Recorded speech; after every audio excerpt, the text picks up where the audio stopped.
ठीक है, तो हम लोग को देखना है इधर से, लिपिड्स तक हम लोग कल देखे थे, आज हमको देखना है बाकी का इधर nucleic acids. So living organisms have a number of carbon compounds in which heterocyclic rings can be found. ठीक है, some of these are nitrogen bases.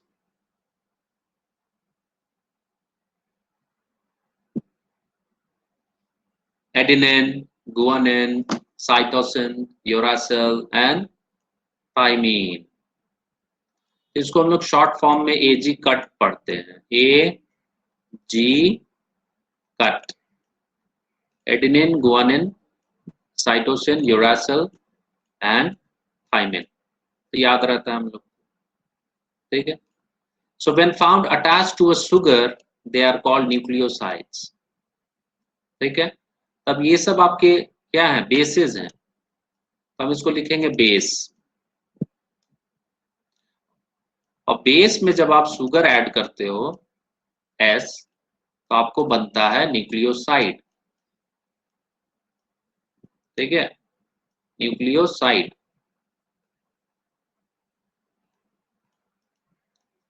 और जब न्यूक्लियोसाइड में जब आप एक फॉस्फेट ग्रुप ऐड करते हो, if a phosphate group is also found esterified to the sugar, they are called nucleotide. ठीक है, तो अब हम मान लेते हैं बेस और शुगर, और इसी में हम क्या किए हैं, फॉस्फेट ग्रुप भी ऐड कर दिए हैं, तो ये बन गया मेरा न्यूक्लियोटाइड। ये सिंपल मैथमेटिकल इक्वेशन है, न्यूक्लियोसाइड क्या होता है, न्यूक्लियोटाइड क्या होता है, भूले नहीं, इसलिए हम लोग उसको बोलते हैं। ठीक है, तो न्यूक्लियोटाइड बराबर क्या हो गया, BSP, base sugar phosphate. Nucleoside क्या हो गया, BS, बेस प्लस शुगर। ठीक है, तो अब आपका एडेनिन था, ये बेस है, तो एडेनिन न्यूक्लियोसाइड जब उसमें शुगर ऐड करेंगे तो वो क्या हो जाएगा, एडिनोसिन। ठीक है, तो एडिनोसिन, तो एडेनिन बन गया एडिनोसिन। ठीक है, ये न्यूक्लियोसाइड है, लेकिन जब इसमें फॉस्फेट आप ऐड कर दीजिएगा तो वो हो जाएगा एडिनाइलिक एसिड,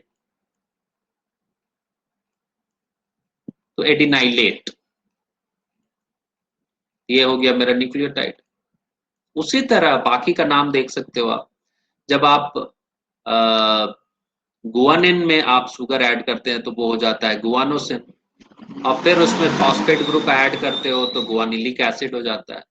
उसी तरह थाइमिन हो जाता है थाइमिडिन और थाइमिडाइलिक एसिड। ठीक है, उसी तरह यूरिडिन हो जाता है, ये आपका यूरासिल हो गया यूरिडिन और यूरिडाइलिक एसिड। साइटोसिन साइटिडिन हो जाता है न्यूक्लियोसाइड, और साइटिडाइलिक एसिड हो गया न्यूक्लियोटाइड। तो कहने का मतलब है आप आसानी से इसको पहचान सकते हैं। ठीक है, adenine, guanine, cytosine, uracil, thymine, adenosine, guanosine, thymidine, uridine, cytidine, ये हो गया न्यूक्लियोसाइड। और adenylic acid, thymidylic acid, guanylic acid, cytidylic acid, uridylic acid, ये हो गया आपका न्यूक्लियोटाइड। ठीक है, तो अब आप इस तरीके से याद रख सकते हैं। ठीक है, तो हम लोग इसको एक ट्रायंगल फॉर्म में याद रखते हैं, बेस बराबर एजी कट लिख देंगे। ठीक है, उसके बाद base plus sugar nucleoside, base plus sugar plus phosphate nucleotide, तो देखिए एक ट्रायंगल बन गया। ठीक है, और ये ट्रायंगल का हम लोग बेस इस टाइप से बना देते हैं ताकि हमको याद रहे। ठीक है, समझ में आई बात? इस तरीके से हम बेस और न्यूक्लियोसाइड और न्यूक्लियोटाइड याद रखते हैं। नेक्स्ट पॉइंट देखिए, nucleic acids like DNA, deoxyribonucleic acid, and RNA, ribonucleic acids, they consist of nucleotides only, मतलब इनमें आपको बेस शुगर फॉस्फेट सब मिलेगा। And DNA and RNA acts as genetic material। ठीक है, तो जीनेटिक मटेरियल के रूप में काम करता है, मतलब one generation to the next generation वो क्या करेगा, इंफॉर्मेशन कैरी करेगा।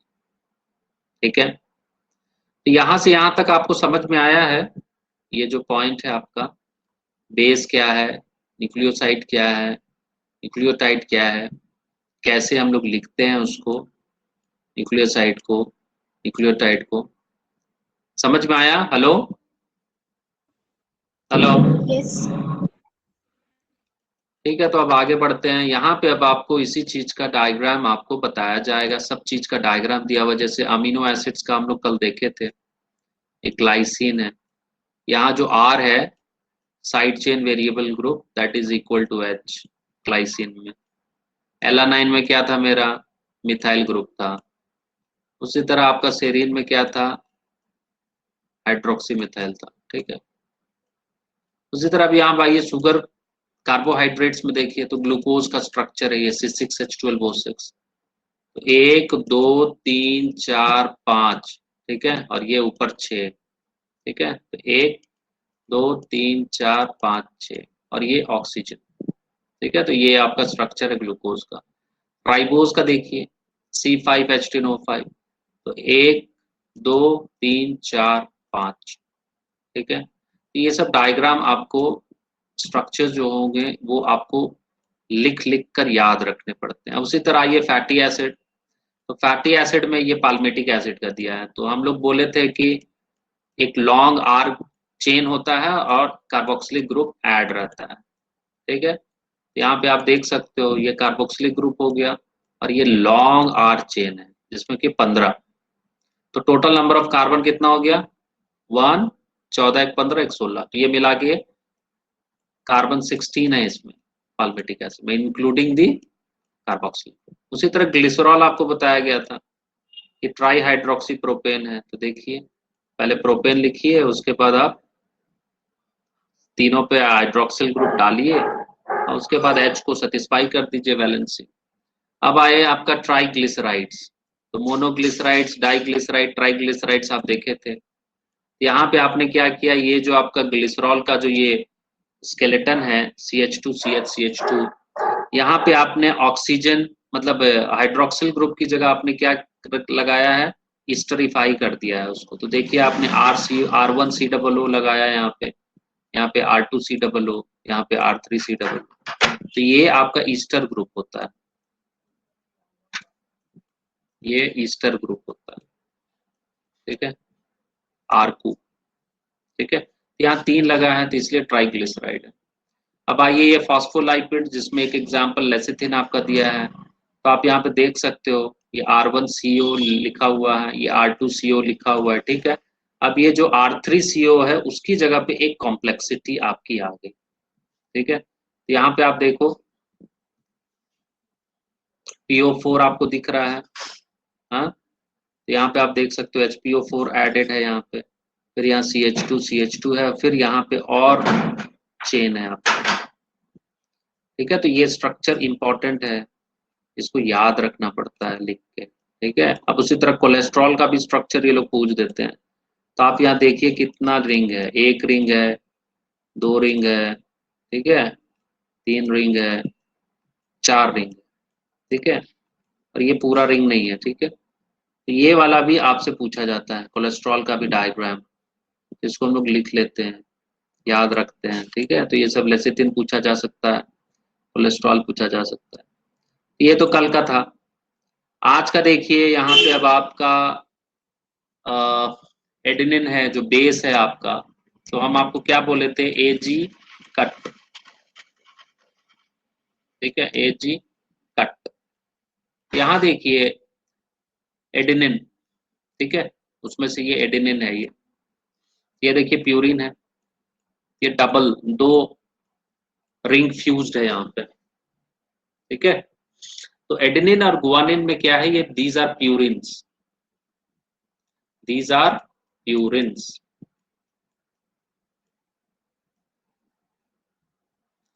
और प्यूरिन्स क्या होते हैं, डबल रिंग्ड स्ट्रक्चर्स होते हैं, ये डबल रिंग्ड स्ट्रक्चर्स है। ये जो साइटोसिन, यूरासिल और थाइमिन है ये पाइरिमिडिन्स, पाइरिमिडिन्स,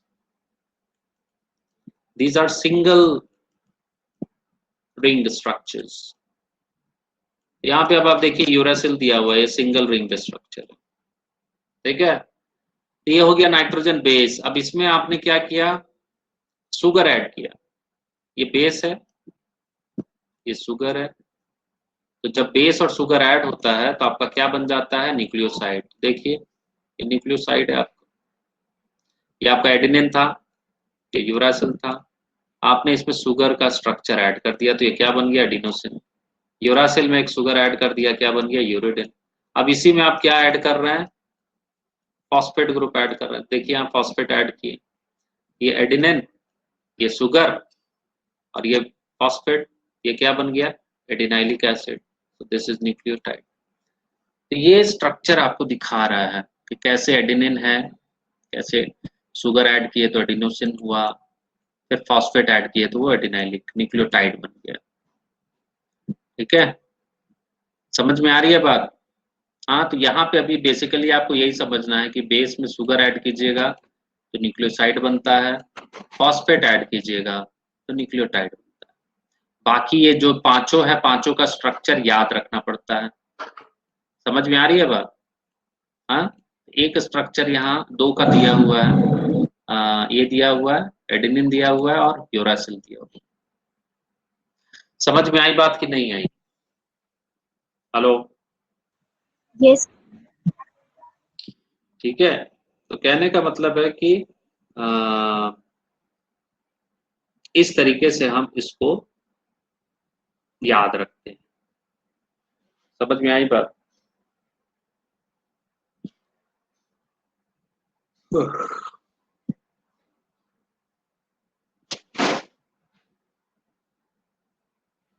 ये डायग्राम में आपको कुछ भी ऐसा चीज है जो समझ में ना आया हो।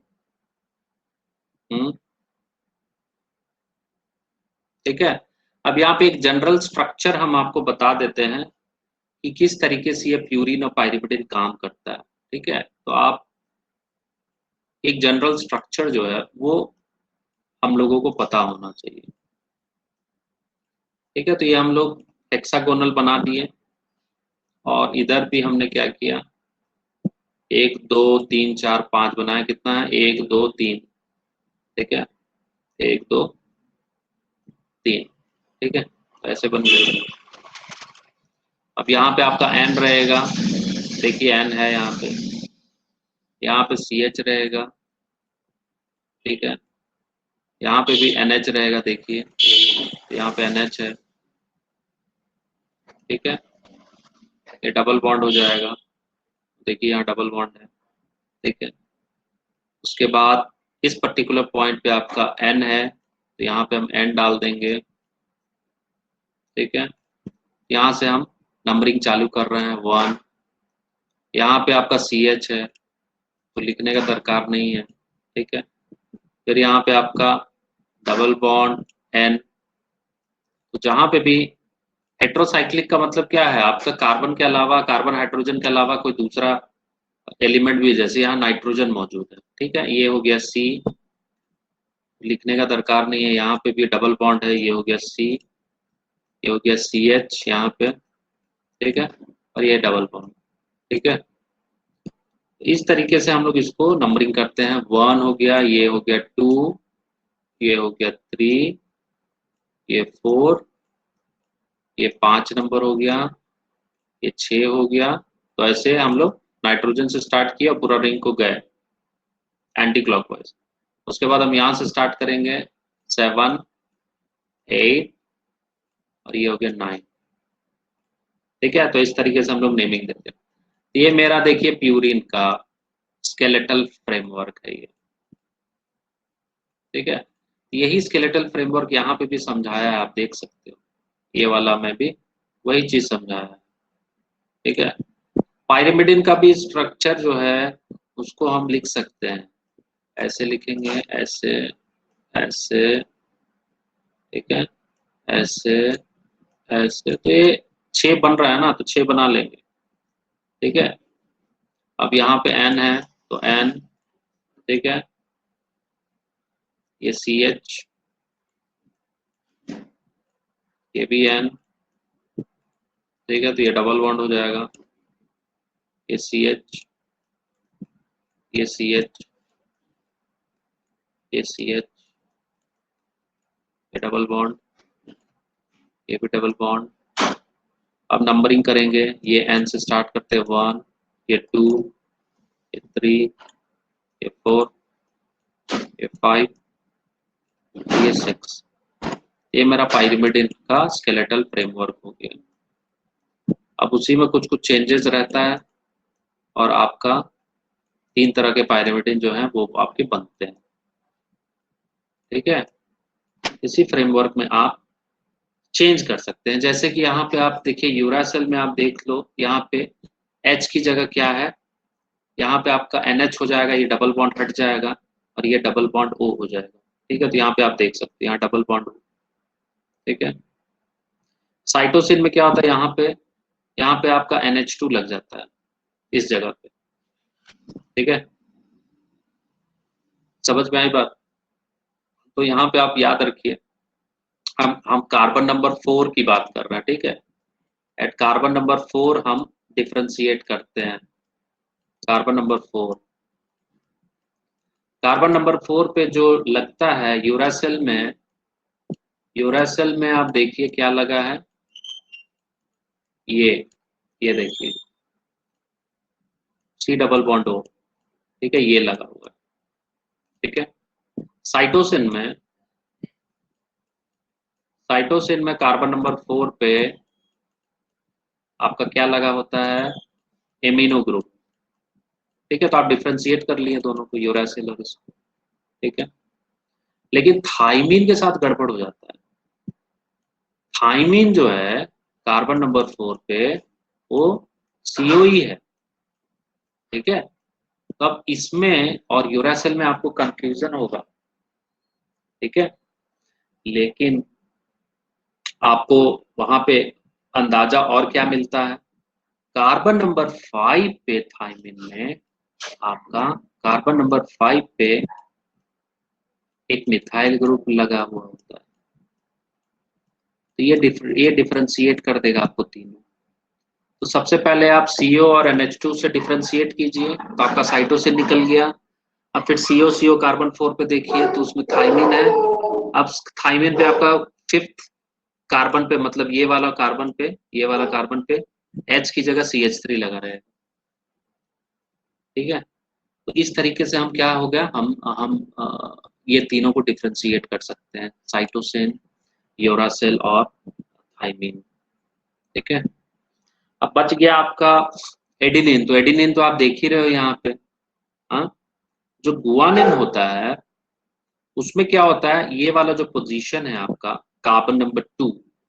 ठीक है, ये जो पोजीशन है कार्बन नंबर 2, यहाँ पे आपका ये वाला पोजीशन जो है, ठीक है, इस पोजीशन पे आपका कार्बन नंबर 2 पे जो गुआनोसिन है उस पर कार्बन नंबर 2 पे आपका NH2 लगा रहता है। ठीक है, तो CNH2 है बस। तो इस तरीके से हम डिफरेंशिएट कर सकते हैं दोनों। ठीक है, तो एडिनिन और गुआनिन को अगर मेरे को डिफरेंशिएट करना है तो कार्बन नंबर 2 पे फोकस करेंगे, यहाँ जो नंबर 2 है कार्बन, और यहाँ पे NH2 लगा रहेगा तो वो मेरा गुआनिन हो गया, नहीं लगा है तो एडिनिन हो गया। फिर इधर आइए, साइटोसिन, यूरासिल, थाइमिन में करना है तो पहले तो साइटोसिन अलग कर लीजिए, कार्बन नंबर 4 पे NH एमिनो ग्रुप लगा रहेगा। उसके बाद यूरासिल और थाइमिन में चूंकि कार्बन नंबर 4 पे CO ग्रुप है तो कार्बन नंबर 5 टेस्ट कीजिए, कार्बन नंबर 5 पे एक एडिशनल H की जगह मिथाइल ग्रुप लगा रहेगा। ठीक है, तो मिथाइल लगा है मतलब ये थाइमिन। ठीक है, इस तरीके से हम पांचों बेसिस को हम डिफरेंशिएट करते हैं। समझ में आई बात? Hello, Yes, sir. ठीक है, तो आगे हम लोग बढ़ते हैं इधर। तो ये था हमारा DNA के बीच में जो RNA में जो आपका बेसिस इस्तेमाल होता है। अब नेक्स्ट टॉपिक इसमें आता है, वो आता है primary and secondary metabolite. Again ये काफी इंपॉर्टेंट टॉपिक है, प्राइमरी और सेकेंडरी मेटाबोलाइट, और ये खासकर ये टेबल इंपॉर्टेंट है। ठीक है, so the most exciting aspect of chemistry deals with isolating thousands of compounds, small and big, from living organisms. तो केमिस्ट्री के लैब में यही तो होता है, लिविंग टिश्यू से आप बहुत सारे कंपाउंड्स आइसोलेट करते हैं, फिर उसका आप स्ट्रक्चर डिटरमाइन करते हैं, फिर आप उसको सिंथेसाइज करने का प्रयास करते हैं। ठीक है, So if we were to make a list of biomolecules, such a list would have thousands of organic compounds, including amino acids, sugars, etc. So for the reasons that are given in section 9.10, we call these biomolecules as metabolites. ठीक है, तो अभी तक जो हम लोग पढ़े हैं उसको हम लोग क्या बोलेंगे, मेटाबोलाइट्स बोलेंगे, क्योंकि वो मेटाबॉलिज्म में पार्टिसिपेट करते हैं. So in animal tissues, one notices the presence of all such categories of compounds. So these are called primary metabolites. तो आप जो देखे पिछले डायग्राम में, लिपिड्स देखे, प्रोटीन्स देखे, फैट्स देखे, ठीक है, कार्बोहाइड्रेट्स देखे, बेस देखे, शुगर देखे, फॉस्फेट देखे, डीएनए देखे, आरएनए देखे, ठीक है, जो भी आप न्यूक्लिक एसिड देखे, वो सब क्या है, primary metabolites. However, one analyzes plant, fungal and microbial cells, one would see thousands of compounds other than these primary metabolites. तो इनके अलावा भी बहुत सारे केमिकल्स आपको प्लांट में मिलता है, फंगस में मिलता है, प्लांट में और माइक्रोब्स में मिलता है. जैसे अल्कालॉइड मिलेगा, फ्लैवोनॉइड मिलेगा, रबर मिलेगा, ऑयल मिलेगा, एंटीबायोटिक मिलेगा, कलर्ड पिगमेंट मिलेगा, सेंट मिलेगा, गम मिलेगा, स्पाइसेस मिलेंगे. तो इनको हम क्या बोलेंगे, सेकेंडरी मेटाबोलाइट बोलेंगे. तो प्राइमरी मेटाबोलाइट के अलावा जो भी चीजें हमको मिल रही हैं, ये लिस्ट आप देख लीजिए, ये सब सेकेंडरी मेटाबोलाइट कहलाता है. So while primary metabolites have identifiable functions, आपको पता है डीएनए आरएनए का फंक्शन, प्रोटीन का फंक्शन, लिपिड का फंक्शन, कार्बोहाइड्रेट का function. So they play known roles in normal physiological processes. ठीक है, तो इनका फंक्शन वेल डिफाइंड है, हमको पता है ये किस फिजियोलॉजी में क्या इनका एक्शन होने वाला है.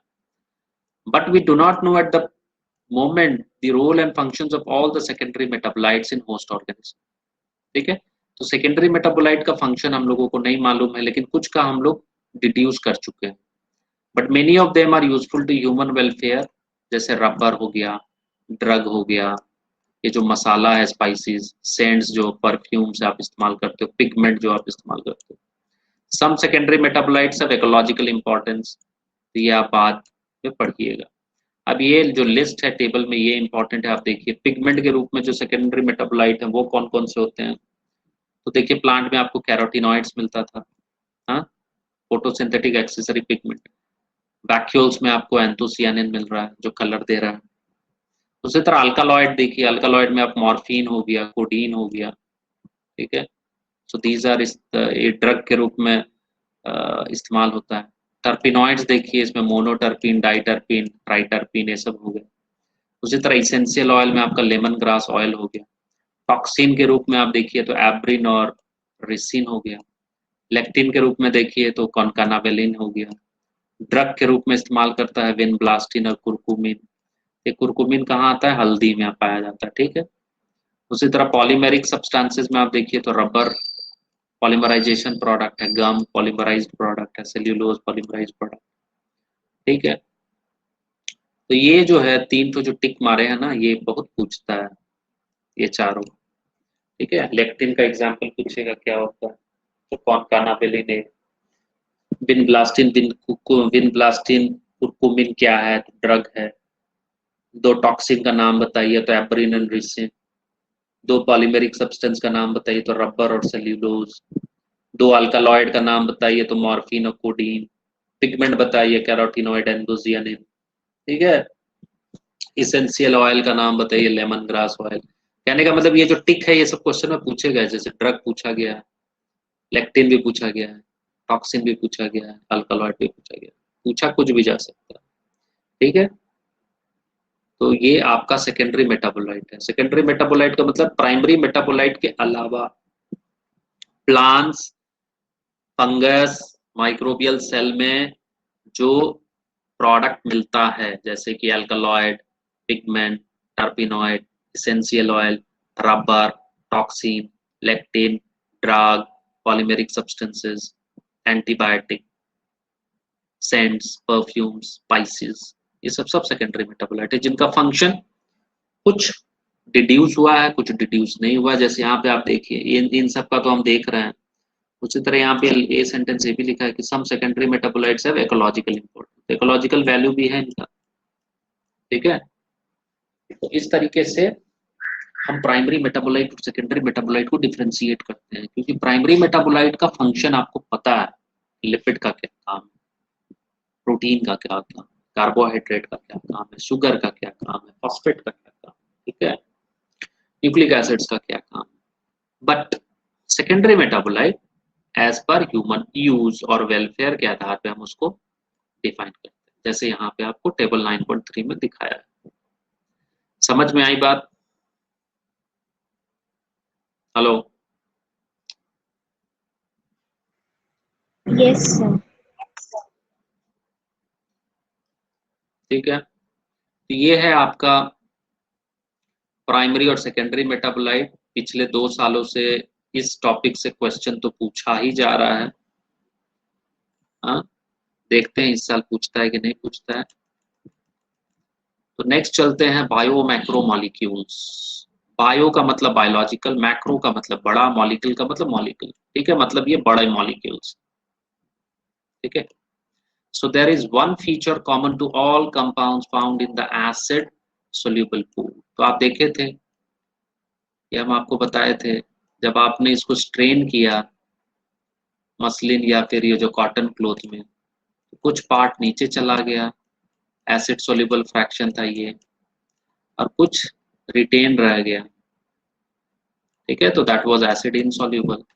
So this was insoluble, this was soluble fraction, ठीक है, ये आप देख चुके हैं।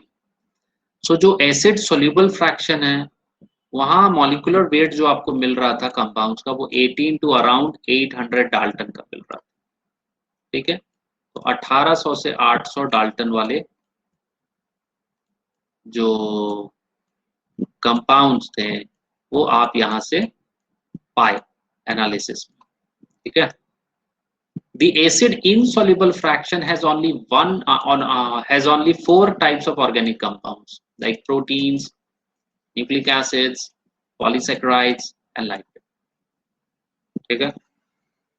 अब जो घुला नहीं एसिड वो ये 4 है, ठीक है, तो लिपिड्स हैं, प्रोटीन्स हैं, न्यूक्लिक एसिड्स हैं, polysaccharides. So these classes of compounds, with the exceptions of lipids, have molecular weights in the range of 10,000 daltons and above. इन चारों का जो है मॉलिक्यूलर वेट कितना है, 10,000 डाल्टन से ज्यादा होता है, ठीक है, 10,000 डाल्टन से ज्यादा होता है, तो ये आपको याद रखना है, ठीक है। ये जो नीचे मिल रहे हैं वो 18 से 800 है, ऊपर जो मिल रहे हैं 10,000 से ज्यादा है।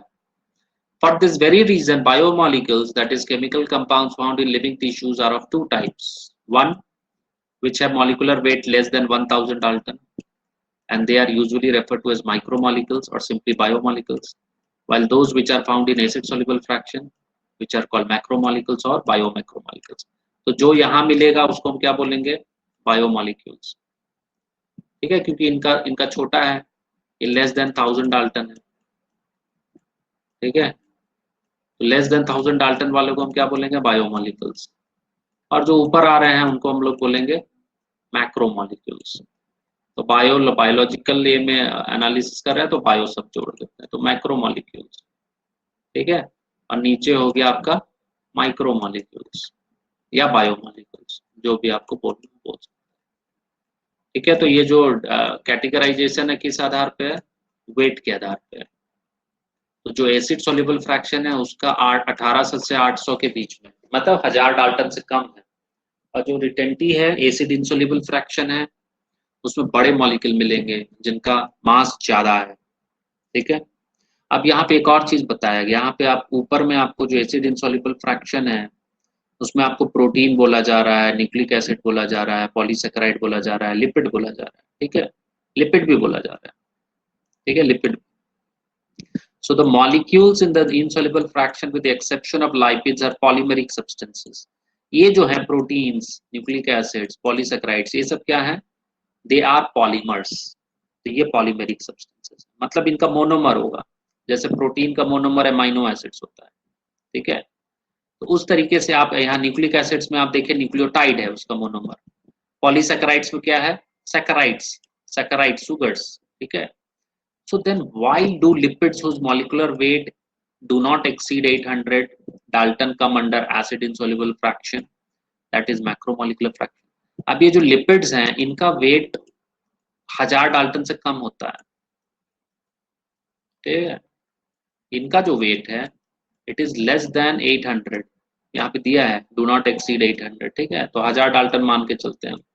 इनका भी 1000 डाल्टन से कम है, बट हम इनको ऊपर रखे हैं, मैक्रो मॉलिक्यूल में रखे हैं। क्यों रखे हैं, तो ये बहुत इंपॉर्टेंट सवाल है, ठीक है। सो lipids are indeed small molecular weight compounds and are present not only as such but also arranged into structures like cell membrane and other membranes. Lipid ऐसे ही तो पड़ा हुआ नहीं मिलता ना, लिपिड तो मेम्ब्रेन का पार्ट है, ठीक है। तो सारे मेम्ब्रेन में आपको, सेल मेम्ब्रेन में मिल जाएगा, और भी जो ऑर्गेनल्स हैं उनके मेम्ब्रेन में आपको लिपिड मिल रहा है। तो होता क्या है, जब आप टिश्यू को, लिविंग टिश्यू को ग्राइंड करते हैं तो आप उसका सेल स्ट्रक्चर को तोड़ते हो, ठीक है।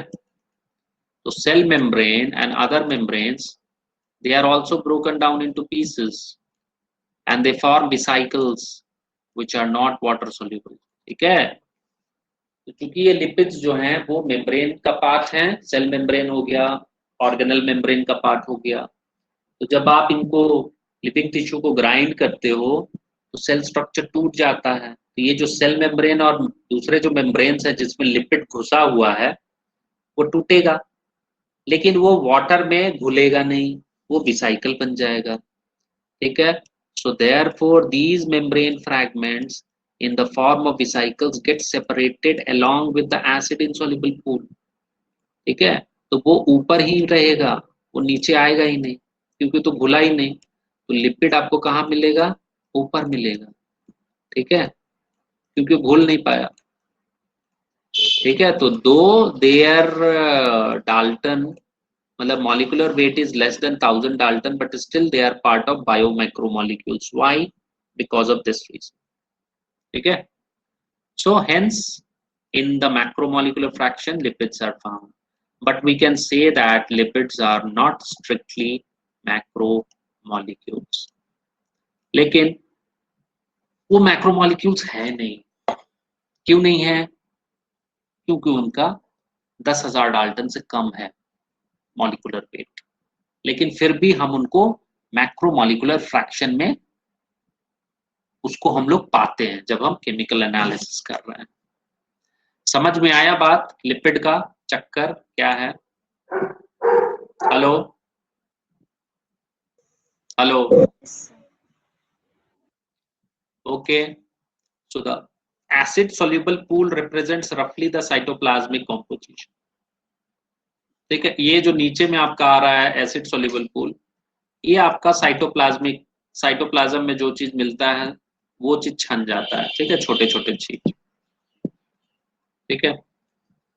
The macromolecules from the cytoplasm and organelles become the acid insoluble fraction, और बाकी सारी चीजें ऊपर आपको मिल रही हैं। So together they represent the entire chemical composition of living tissues and organisms.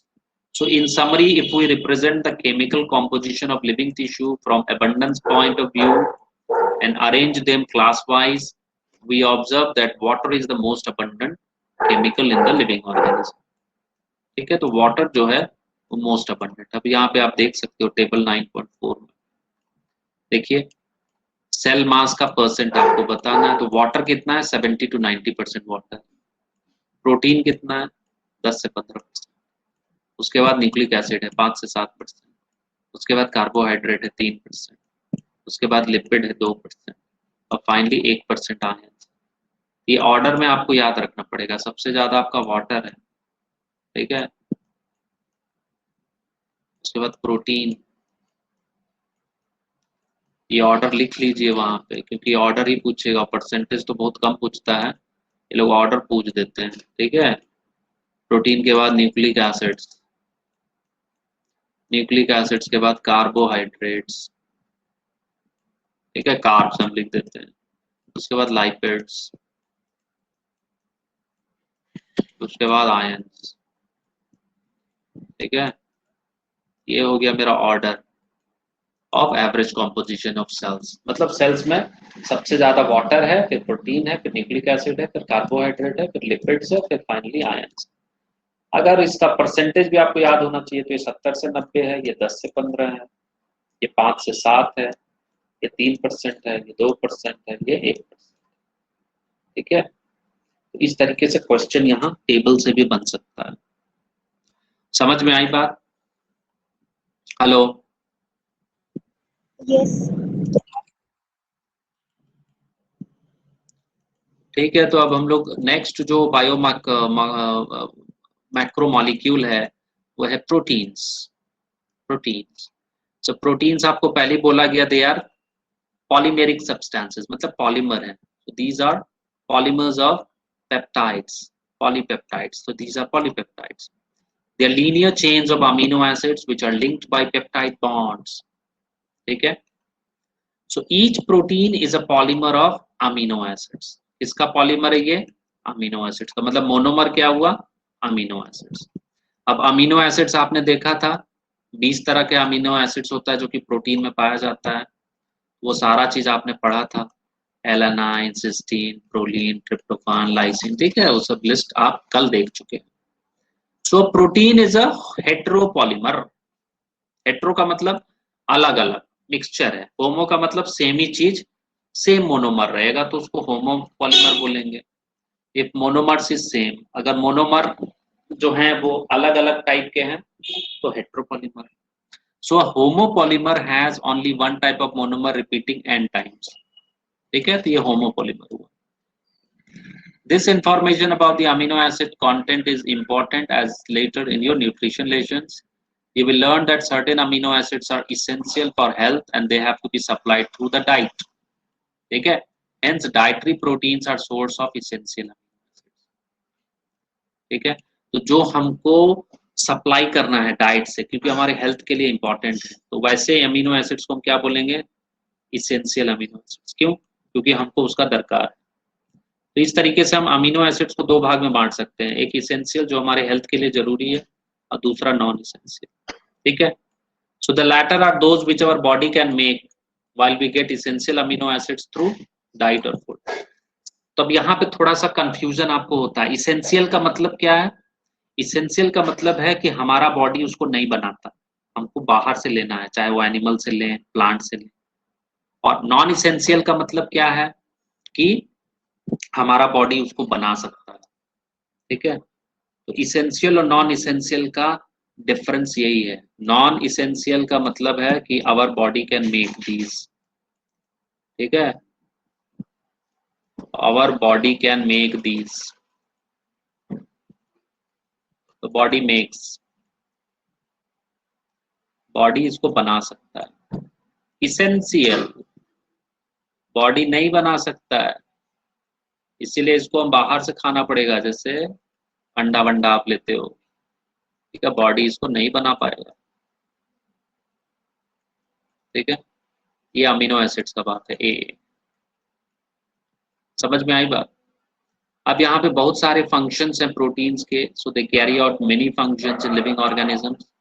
जैसे कि कुछ ट्रांसपोर्ट का काम करते हैं, कुछ इन्फेक्शंस फाइट करते हैं, कुछ हार्मोन्स हैं, कुछ एंजाइम्स हैं। ठीक है, तो टेबल में आप देख सकते हो, यहाँ पे एक इम्पॉर्टेंट क्वेश्चन है, collagen is the most abundant protein in animal world. ठीक है, उसी तरह ribulose bisphosphate carboxylase oxygenase RuBisCO is the most abundant protein in the whole of biosphere. तो दो क्वेश्चन यहाँ से बनता है और ये इंपॉर्टेंट है। ठीक है, कोलाजन क्या है, एनिमल वर्ल्ड में सबसे इंपॉर्टेंट प्रोटीन है, मोस्ट अबंडेंट। और रूबिस्को जो है वो पूरी biosphere most abundant protein. Rubisco का फुल फॉर्म क्या होता है, रिबुलोज बिसफॉस्फेट कार्बोक्सी से कार्बोक्सिलेज, ओ से ऑक्सीजनेज। ठीक है, तो ये आप प्लांट फिजियोलॉजी में पढ़िए। अब यहाँ पे देखिए टेबल 9.5 में आपको कुछ प्रोटीन के फंक्शंस दिए हुए हैं। ठीक है, यहाँ पे देखिए जैसे कोलाजन आप देखे थे, इंटरसेल्यूलर ग्राउंड सब्सटेंस है। ट्रिप्सिन एंजाइम है, इंसुलिन हार्मोन है, एंटीबॉडी इन्फेक्शन फाइट करता है, रिसेप्टर्स जैसे स्मेल के लिए होता है, टेस्ट के लिए होता है, हार्मोन रिसेप्टर होता है, तो ये सेंसरी है। उसी तरह ये ब्लड फ्लो, तो ग्लूकोज ट्रांसपोर्टर इसको बोलते हैं। so it enables glucose transport into the cell. ये काफी पूछा जाता है एग्जाम में, 2 साल पहले भी पूछा गया था, GLUT4 क्या करता है। तो नाम से ही पता चल रहा है, GLU मतलब ग्लूकोज, T का मतलब transporter, it enables glucose transport into cells. ठीक है, तो ये आपका है प्रोटीन जो आपका एनसीईआरटी दे रहा है। ठीक है, तो यहाँ पे अब आप समझ सकते हो टेबल 9.5 इंपॉर्टेंट। ठीक है, उसमें भी जो सबसे ज्यादा पूछा जाता है वो मैंने आपको टिक कर दिया है, GLUT4। फिर उसके बाद यहाँ essential non essential amino acid पूछा जाता है, ये भी मैंने आपको बता दिया। इसेंशियल का मतलब जिसको बॉडी बना नहीं पाता और उसको आपको बाहर से लेना पड़ेगा। नॉन इसेंशियल का मतलब बॉडी उसको बना लेता है। ठीक है, ये आपका प्रोटीन, यही है आपका प्रोटीन जो बेसिकली आपको समझना है। ठीक है, तो मोनोमर यहाँ पे आपका अमीनो एसिड। ठीक है, और लास्ट में यहाँ 2 क्वेश्चंस और बनते हैं। कोलाजन जो कि मोस्ट अबंडेंट प्रोटीन है एनिमल वर्ल्ड का, और रुबिस्को जो कि मोस्ट अबंडेंट प्रोटीन है पूरे बायोस्फीयर का। समझ में आई बात? तो हम लोग आज यहीं तक रखेंगे, उसके बाद हम लोग कल देखेंगे आपका, कल तो खैर टेस्ट है आपका, पॉलीसेकेराइड्स। नेक्स्ट क्लास में पॉलीसेकेराइड्स देखेंगे, न्यूक्लिक एसिड्स देखेंगे, फिर प्रोटीन का स्ट्रक्चर जो है वो देखेंगे। ठीक है, ये सब ही देखेंगे। ये चैप्टर काफी बड़ा है तो धीरे धीरे ही करना है इसको। समझ में आई बात? तो जो बताया जा रहा है उसको रट जाइए, पढ़ जाइए, समझ जाइए, तब जाके आप समझ पाइएगा। समझ में आया बात कि नहीं आया? Hello, Yes.